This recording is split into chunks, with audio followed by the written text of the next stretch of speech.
Hey, everybody. Tom Shin here again with this meeting. Should have been a podcast. Absent my co host, Tom Horn, but we're going to keep rolling along today. I brought another Tom into the studio, Tom Daniels, who comes to us from Ohio. We had connected. We hadn't met until recently. It was kind of funny. There was another post about another episode. And so we hadn't connected until this year, but we found each other online in this HR Social Hour half hour podcast community, courtesy of John and Wendy way back during the pandemic. It was 2020, 2021, somewhere around there. Am I introducing that right? So Tom Daniels is here with me from Knight Insurance Group. So Tom, am I getting that right? Absolutely. In fact, and that's how I met the other Tom as well. The third wheel to the wheelbarrow. I've always wanted one of those three-wheeled where my mind's so old and beat up and ratty, but it still works. I'm like, until it stops wobbling, then I'm going to keep running with it. Yeah, it's But either yeah, that or we run the triple wishbone Tom, right? Like the Tom triple wishbone, something like that. If we can get Horn back around, that'd be fun to do. yeah. I know he's probably jonesing that he's not here today, but when he listens to the recording here, he's gonna have that fear of missing out type of moment for him. So you put three Toms in a room, who knows what sort of madness comes into the There picture. you go.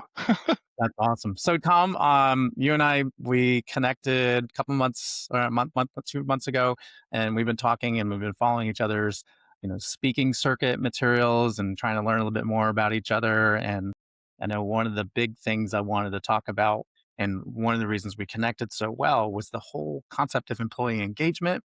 And even in that longer conversation we had a month or so ago, it was clear. I'm like, why haven't we met earlier?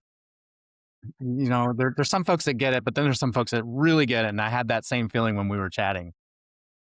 Yeah, it's funny.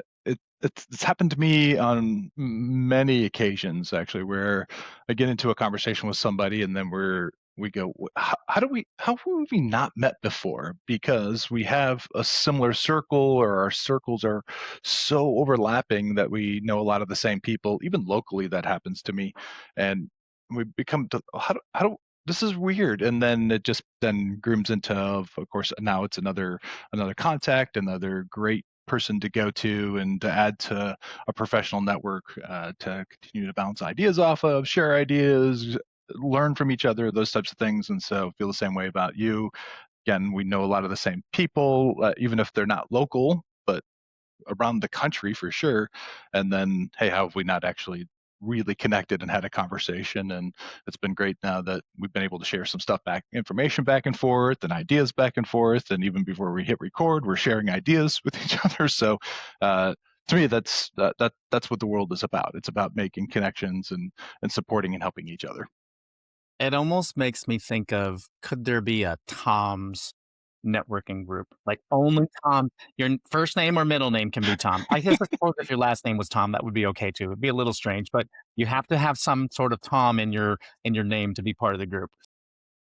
I mean, maybe. Yeah.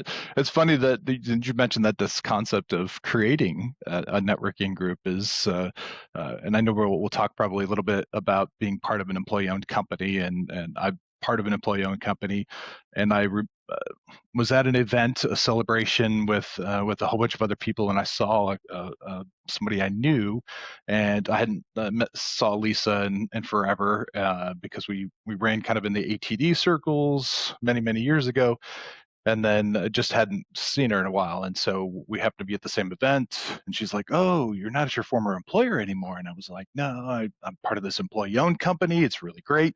She said, "Oh, wow, that's crazy. We just became employee-owned like 4 months ago."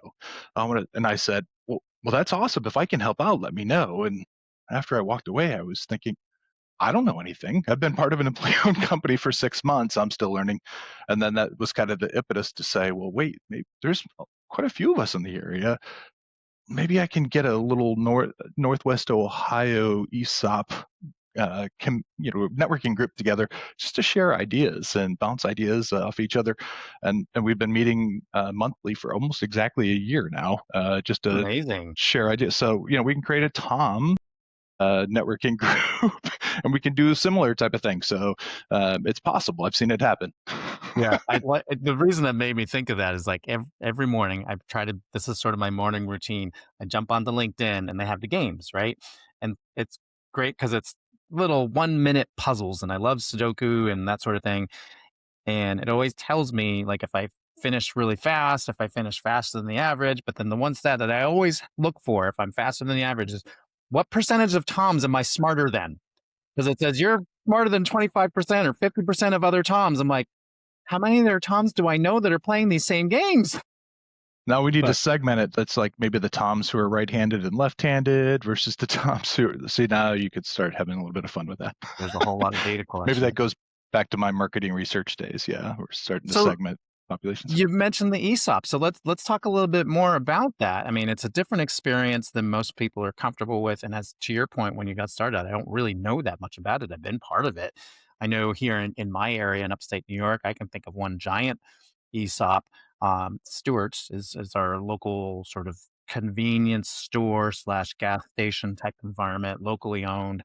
They've got spots all over upstate New York and Vermont and Massachusetts and stuff.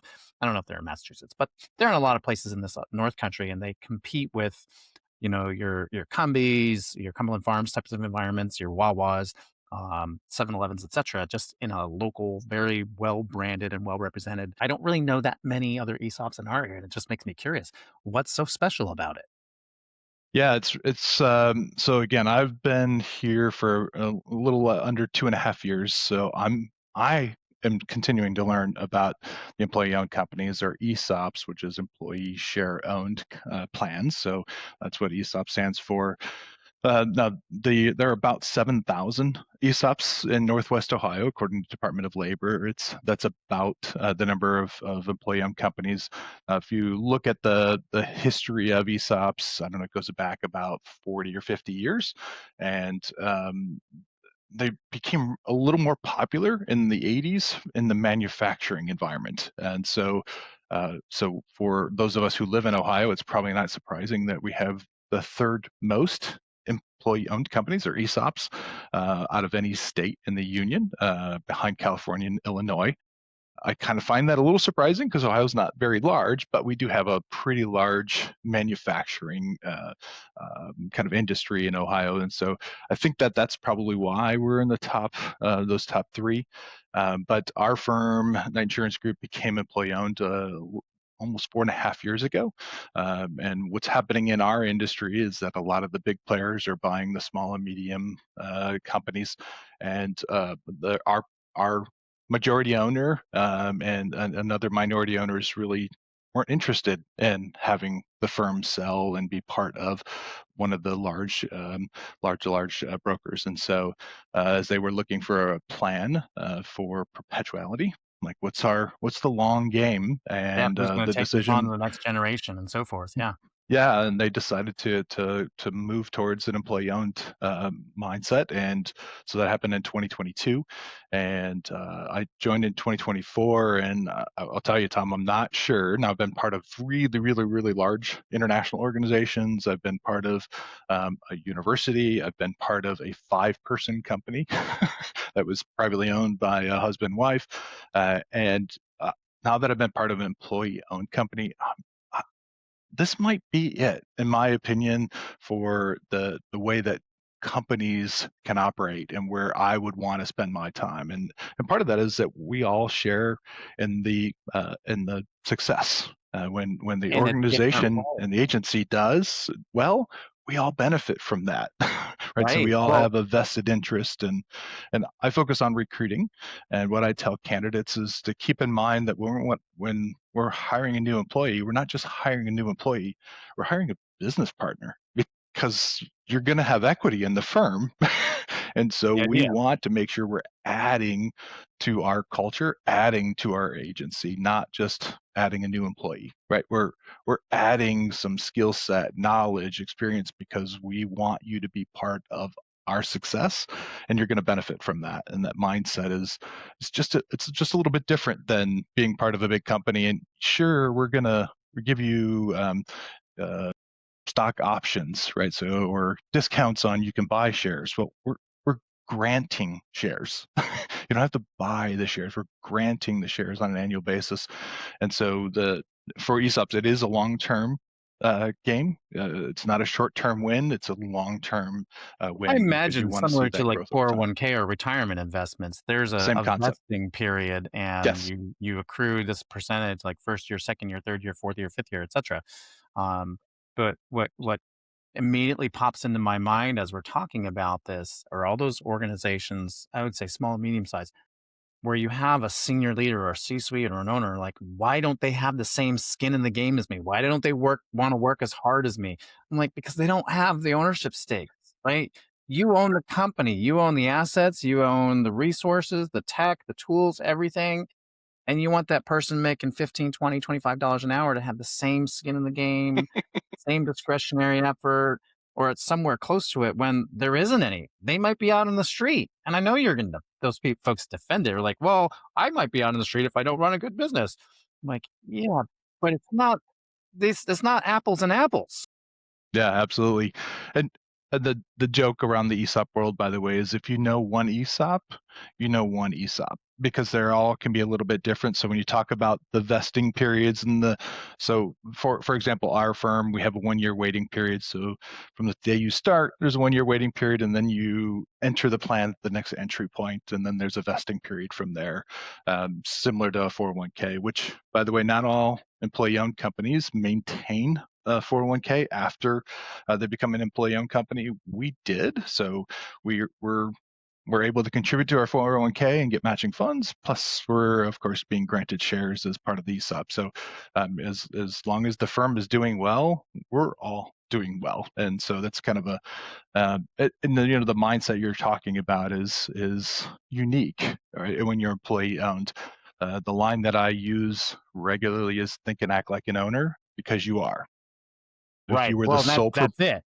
Yeah, All if you these were other this organizations that I described, uh, want you to think and breathe that way. Yeah, How exactly. yes, their personal ownership, I get that. That's a personal drive that's, driven out of somebody, but to have that expectation, like, it's sort of when you hear people talk about and on the engagement cycle and culture cycle, it's, you know, you gotta live and breathe and walk it and help people Yeah. connect to it. And if they're not, I'm real curious beyond the what you said about, yeah, we're all part owners. We all have a vested interest in the success.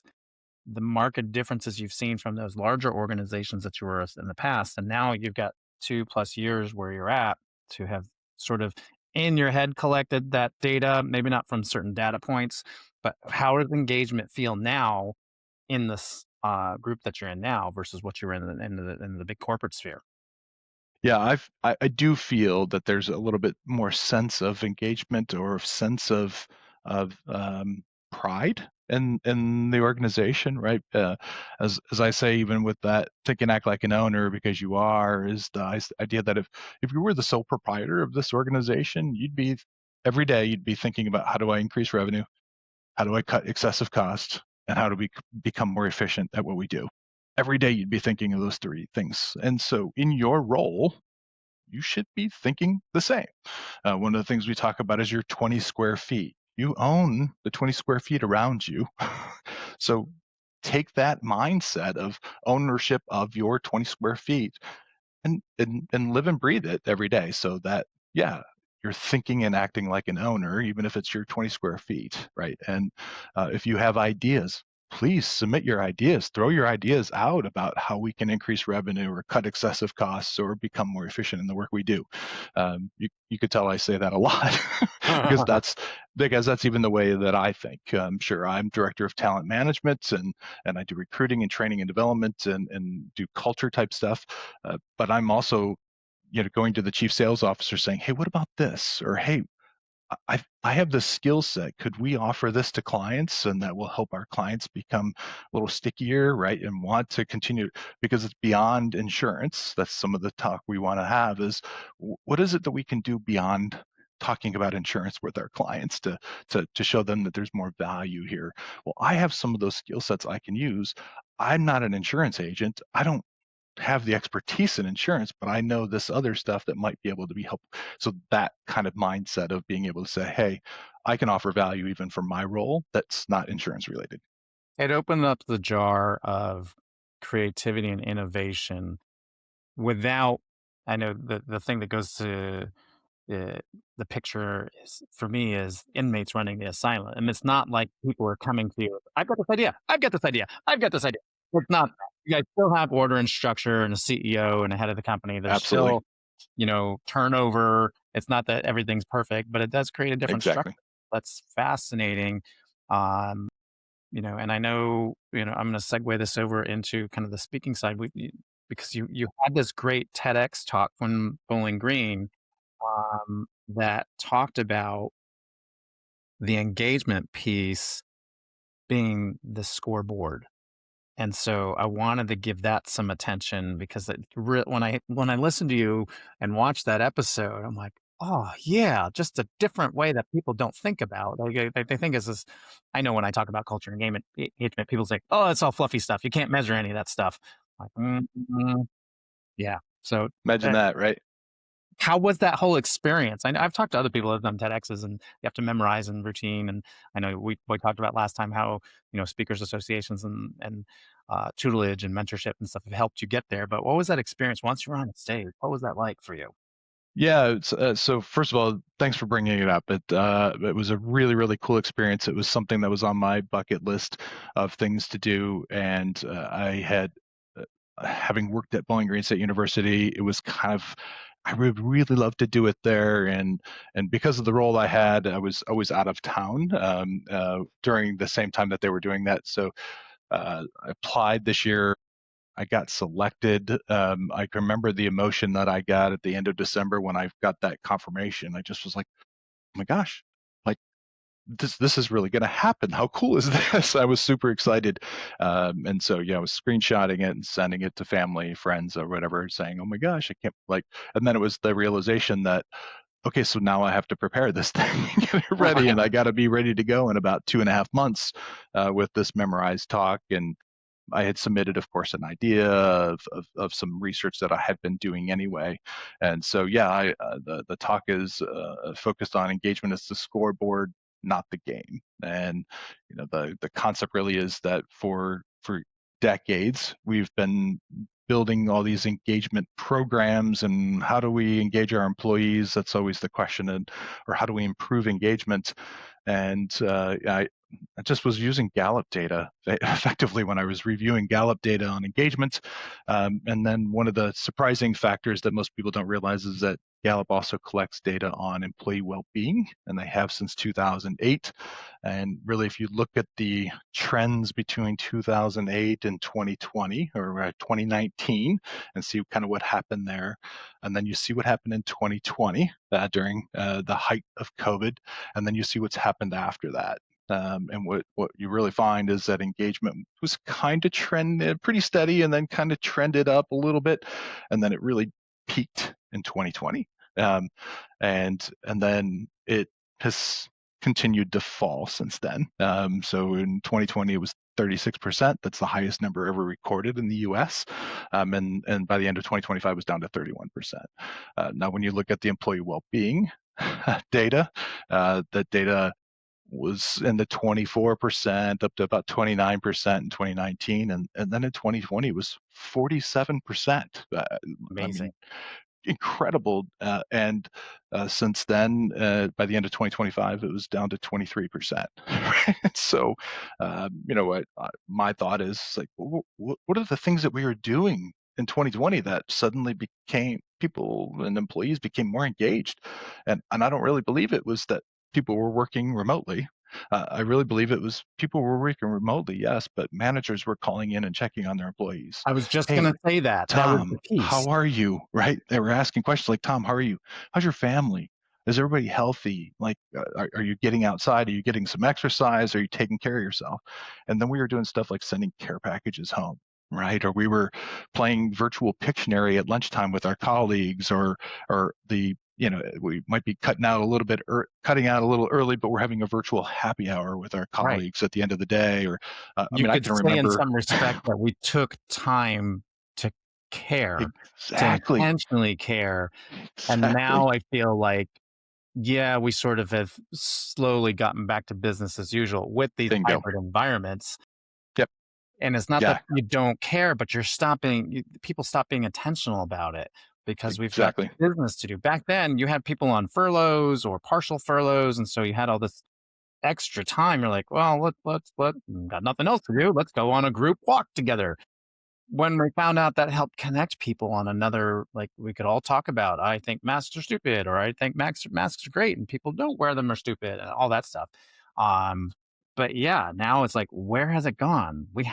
As you put it, Gallup. There's a bunch of places that also collect all this data. Yep, We have this data that absolutely. tell us what's the good path, what's Right. going to be profitable for us. Absolutely.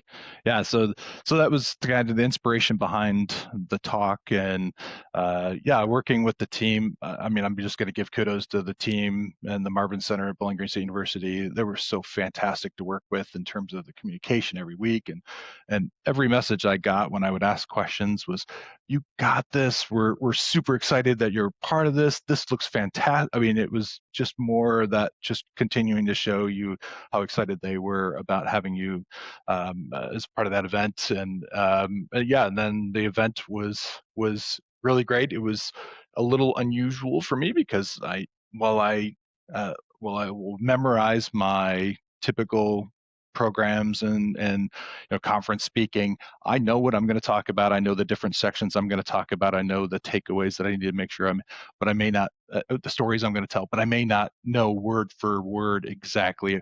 And they really wanted that TED talk to be as close as you could to word for word, because they had a teleprompter in the back of the room that they're following along with to make sure that you're kind of hitting, and they wanted to make sure you're going to hit your time limit, right? So so that was kind of for me, that was the tension, was, oh my gosh, I need to make sure I'm on point the whole way. And I did pretty well. I did pretty well with that. Yeah, I I still enjoyed it. felt the need to kind of go a little off, and but at the same time, I think the message is so important for anybody who is in a management or leadership role in any organization.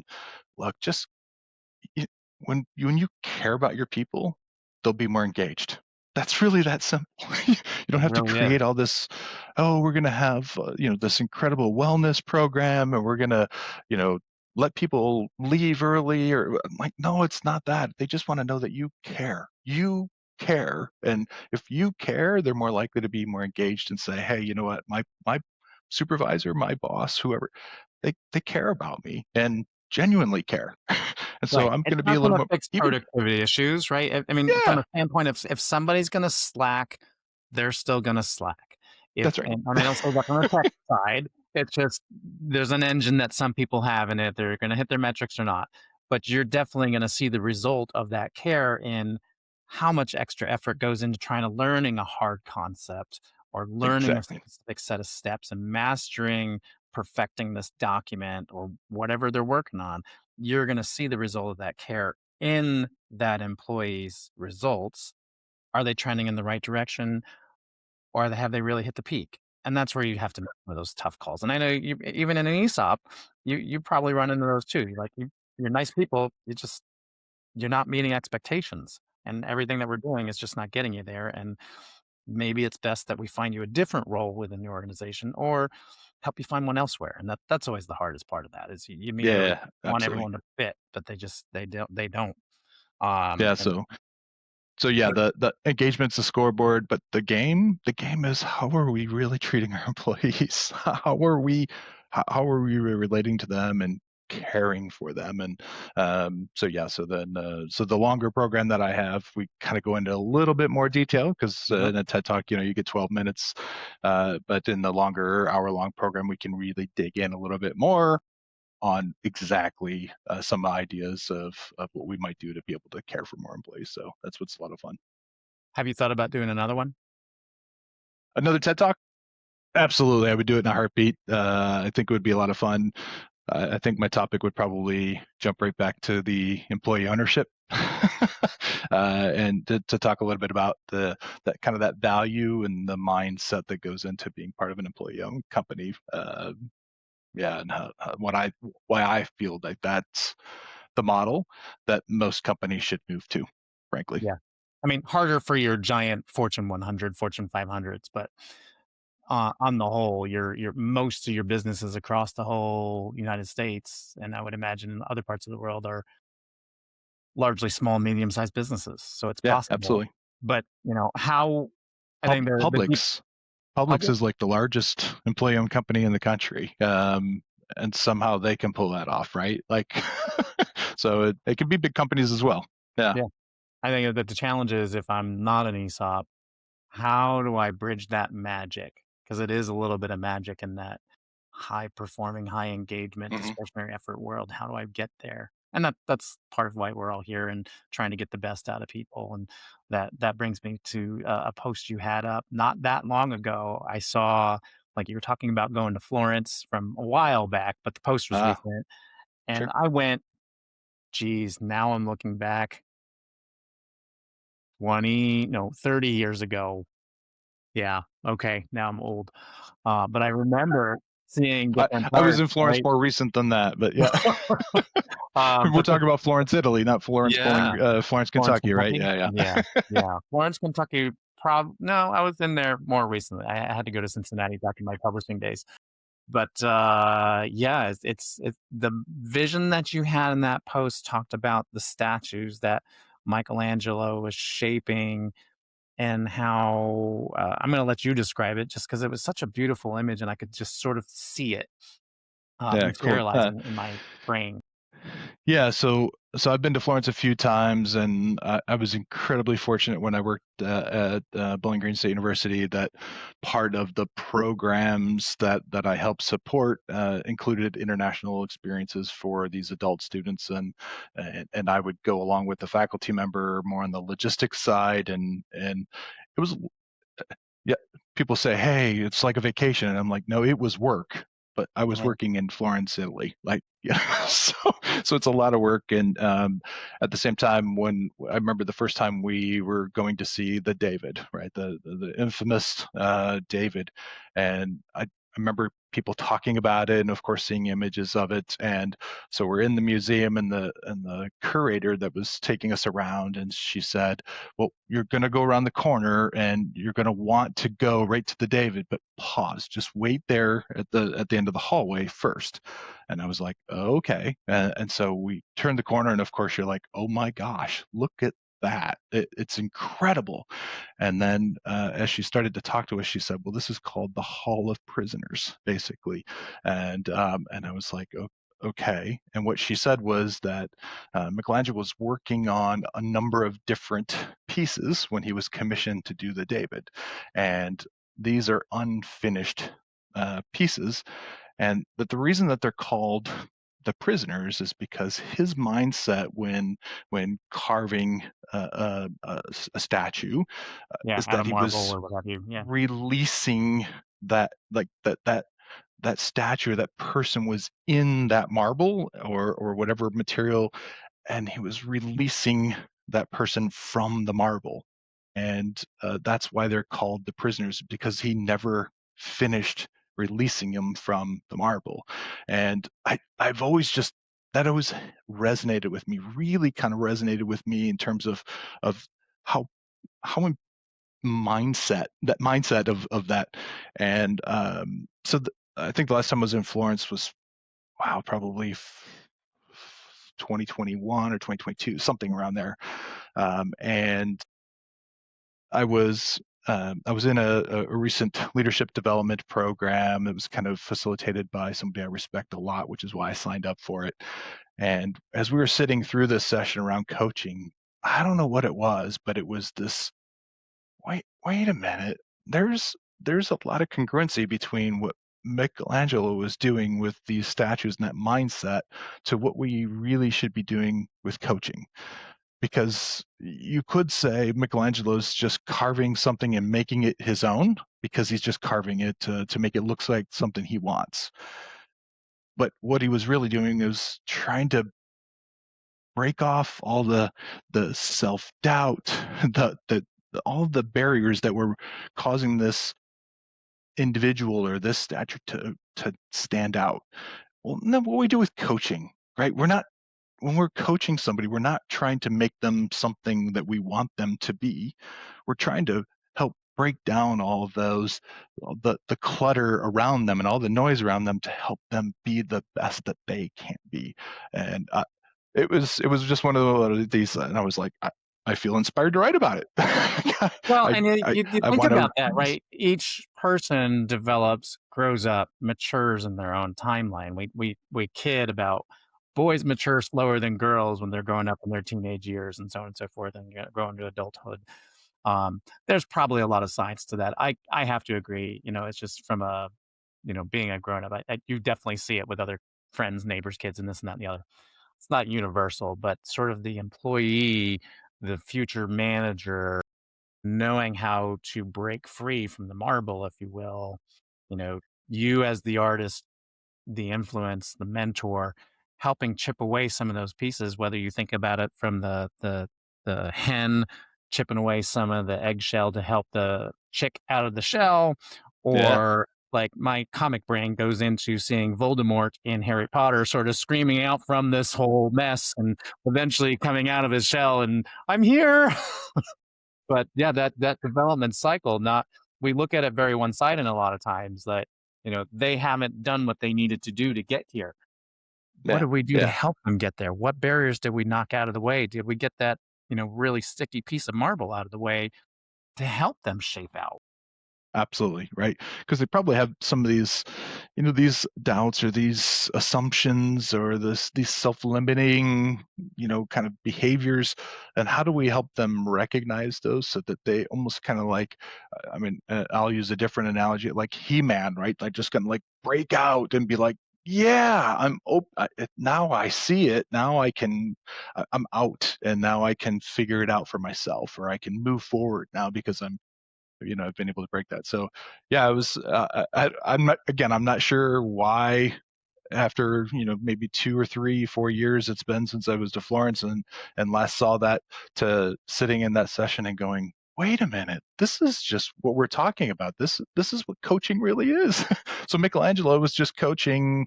He just was doing it with marble and bronze or whatever, right?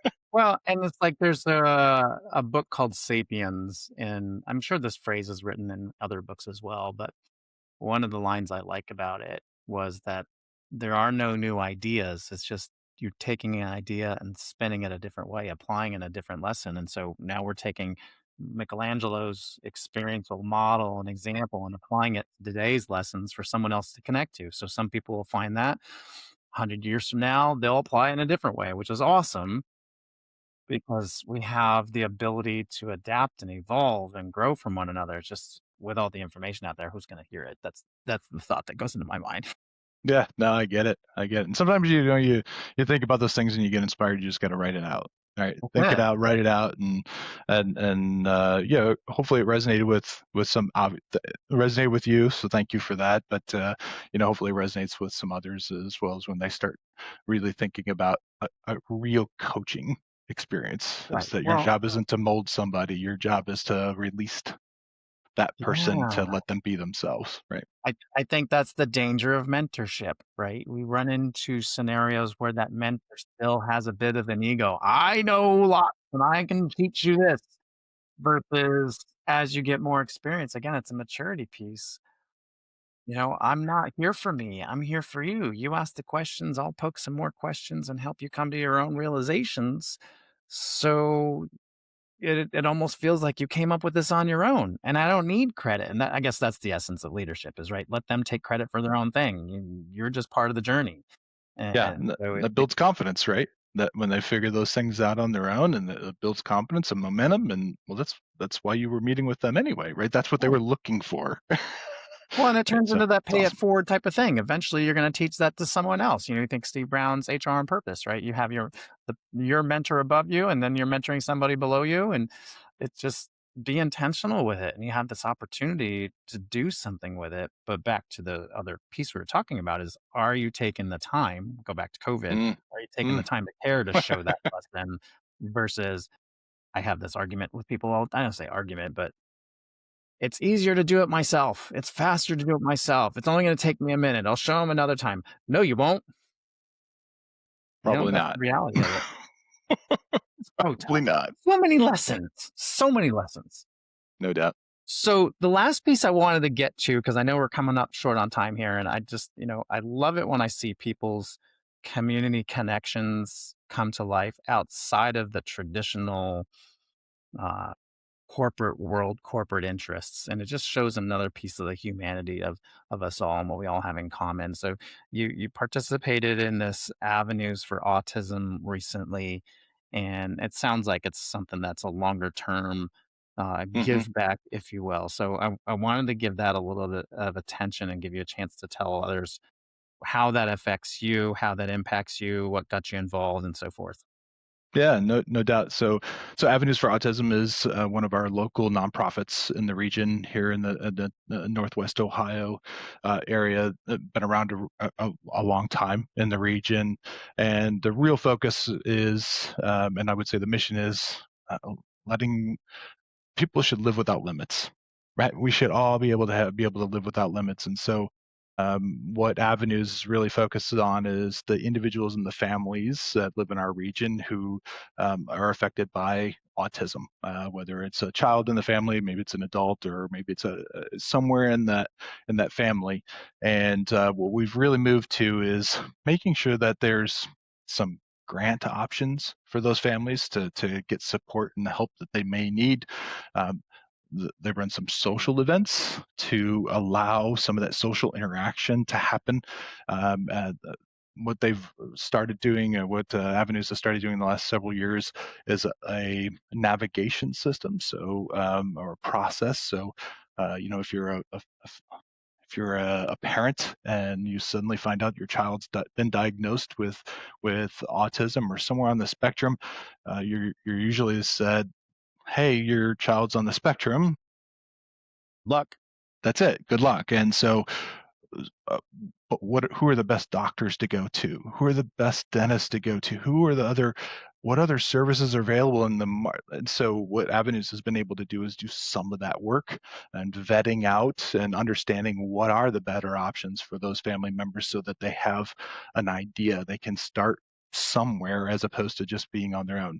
And then the last thing that they've started to offer in the last 2 or 3 years is actually counseling services that are specifically targeted and for family members and individuals who are on the spectrum. And so it's not just for the individual, but it could be for the family members. And so, and I know I have a dear friend of mine who lives in Columbus, who's a mom of a child that's on the spectrum, and she said, "Tom, like, first of all, like, the hardest time ever is the summertime. School's out, and then trying to do family vacations and trying to bet, like, there's a lot. And so even as a parent, there's a lot to deal with for and so having somebody to talk to who understands and that they can do counseling service not just for the individual but for the family members is priceless. And so Evan has really started to target that, and it's I've been on the board for several years, and the way I kind of got engaged in the board was that I was recruited to help develop a curriculum for for job searching. Nice. Applications, resumes, interviews, what's appropriate job and workplace behaviors for individuals on the spectrum. So of course, being a recruiter, knowing that background, that's kind of how I got engaged. And we even did a mock job fair a couple times, which was really super cool. So then eventually I ended up on the board and have been on the board for several years. And one of the things, if you look at any of my posts on LinkedIn, you're going to find out that for the last 3 years, me and a fellow board member are active volunteers for fundraising during the April timeframe, and part of that is that Avenues benefits from the Glass City Marathon weekend here in the Toledo area.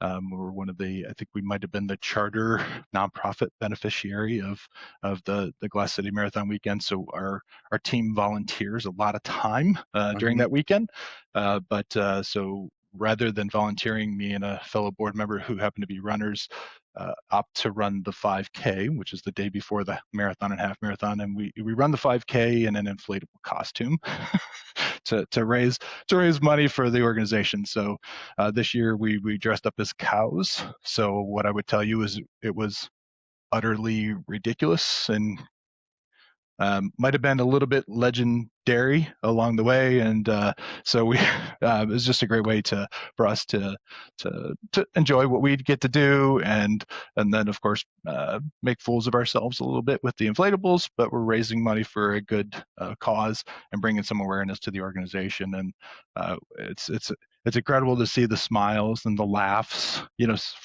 For us, some of that is just about seeing that reaction. But of course, at the end of the day, it's about trying to raise awareness and raise some money for avenues because they're making such a huge impact. It's a small team making a huge impact in our community, and so it's one of the four nonprofit boards that I serve on here in the Toledo area, and I've Amazing. determined that all of mine are anything I'm doing from a board standpoint tends to be around education or kids, as I just think that that's where my influence, that's where my passion is that to help the next generation. It's about getting involved and helping support and making sure that there's some education options to help people continue to grow. So Well, and again, so you're yeah, helping those families and those children. I say children in this example, but yeah, uh, yeah. again, back to the Michelangelo, you're helping unlock what their potential is. I got to, I love this part of it. Like you talk about your ability to give back.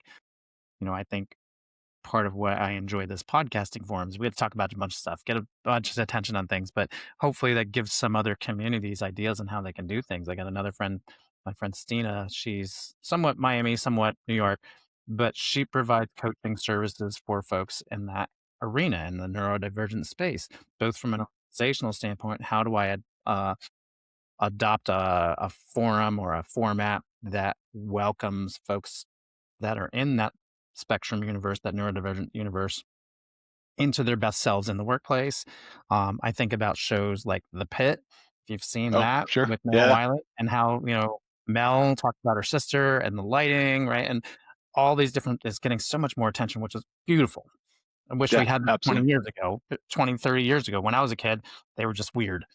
I'm like, Yeah, right. Yeah, yeah. And I have two friends of mine who are kind of out there in the marketplace in terms of speakers, and "Huh?" in fact, one's an attorney, and so she works in that space as an attorney, and then also does a lot of speaking engagements in that space around the neurodivergent.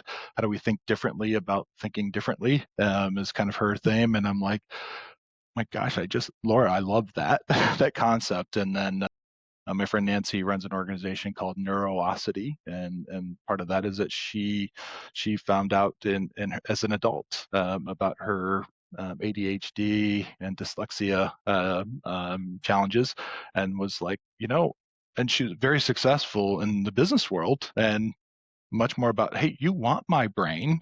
So from a corporate standpoint,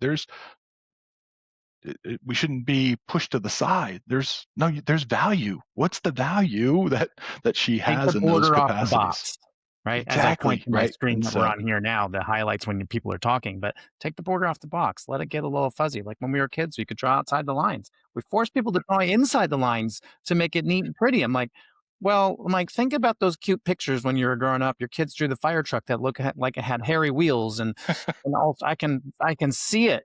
But mhm. now we're at a state where the more attention and limelight we give to these things, the better it is for everyone. So Yep, I yep, appreciate absolutely. you sharing that. And we'll put some links in the show notes that'll include some of this stuff so that folks that are interested can explore a little further. But we all have these stories and connection points that we fail to recognize, or you get some empathy. Like I know one of our kids had ADHD, had a hard time in his younger years, took him through scouts and this and that and the other. And folks would be like, why can't you control your kid? More or less. You try to have to advocate, and the kids will never realize this, but you have to advocate because no one else is advocating. His mom is the best advocate for him in the world and still is. Now he's functioning adult. He, has still has some challenges, but everybody needs a chance to speak up and share their voice. And for my side of it, I try to teach them this is what the world's going to treat you like. Be prepared for that. still be you, but know That's that right. they don't understand it. And Yep.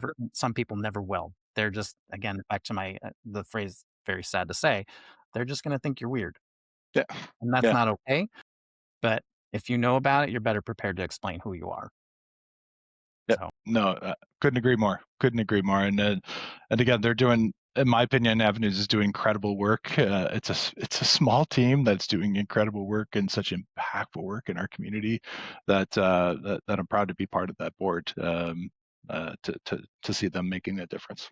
well, kudos to you and your fellow board members and other folks that are serving in that space. It's probably way underappreciated. But I want to, make sure that I thank you for taking time to be with me today on this show, on this episode, and we're going to share all the information as far as links and article points and so forth in the show notes. But thanks, Tom, for joining me. It's been a great conversation. I've had so much fun getting to chat with you on another deeper level, and look forward to many more.